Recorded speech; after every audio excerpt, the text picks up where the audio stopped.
সকালবেলায় বারান্দায় এলে মনটা এত ভালো হয়ে যায়। চারদিকে সবুজ আর এই পায়রাগুলো তার মাঝখানে। প্রত্যেক দিন আসে, আসলে পাশের বাড়িতে খাবার দেয়, ওই জন্য ওরা আজকেও এসে অপেক্ষা করছে কখন খাবার দেবে। আজকে আপনাদের একটু ছাদে নিয়ে এলাম। ওই যে দিদি গাছগুলো আমাকে দিয়েছিল না, আপনারা দেখেছিলেন তো, গাছগুলো আমার টবে পোতা হয়ে গেছে, কিন্তু সেটা আর আপনাদের দেখানো হয়নি।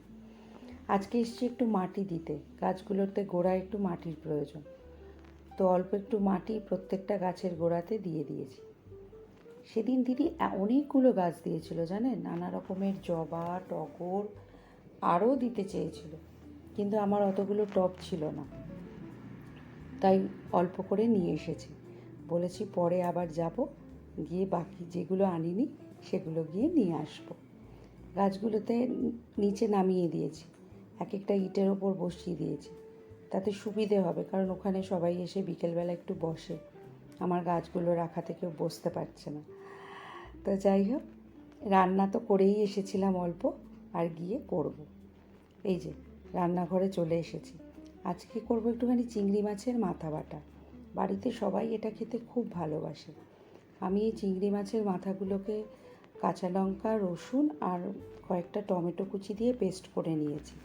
অনেকে মাথাটা আগে ভেজে নেয়, কিন্তু আমি আর সেটা করিনি তাড়াতাড়ির জন্য। আর তাতে দিয়ে দিয়েছি অল্প একটু হলুদ, কাশ্মীরি লঙ্কার গুঁড়ো আর নুন, ব্যাস, এটাতে আর কিচ্ছু লাগে না।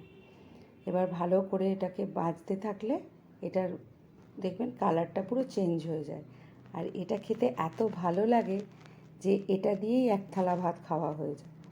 নামানোর আগে অল্প একটু ধনেপাতা। আমার ছেলে ভীষণ ভালোবাসে এটা খেতে, মেয়ে খায় না, ওর ঝাল লাগে, আর এটা ঝাল না দিলে ভালো লাগবে না। যাই হোক, এটা হয়ে এসছে, এবার নামিয়ে নেব। রান্না মোটামুটি কমপ্লিট।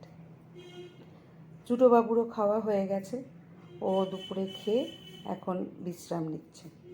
এই জায়গাটা হলো ওর বিশ্রামের জায়গা।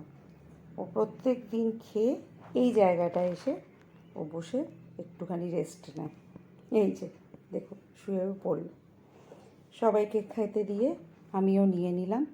আজকে করেছিলাম সর্ষে চিংড়ি আর চিংড়ি মাছের মাথা বাটা, ব্যাস, এটা দিয়েই আজকে দুপুরে লাঞ্চ সারলাম।